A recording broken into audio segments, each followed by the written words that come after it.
Morning mga kapigi. Nakapaglinis na nga pala ako ng babuyan ngayong umaga. Tingnan mo naman at ang linis na ng kulungan nila.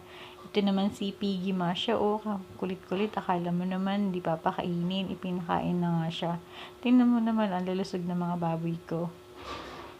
Dito sa left side na to, 30 days na silang walay. Doon naman sa right side na yun, 20 days pa lang silang walay. Ang lulusog nila at ang sisigla nila, tingnan mo naman dahil sa vitamins na pinapainom ko sa kanila araw-araw. Ding tubig at isang kutsarang vitamins ang pinapainom ko sa kanila araw-araw. Kaya hindi sila nagtatae, hindi tulad ng iba na kailangan tipirin ng pagkain para hindi magtae yung mga baboy. Sa akin hindi.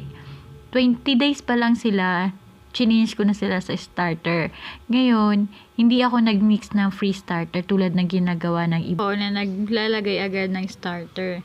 So, ngayon, ito yung ginagamit ko para hindi sila sakitin. Ito yung vitamins na ginagamit ko. King Vita Plus.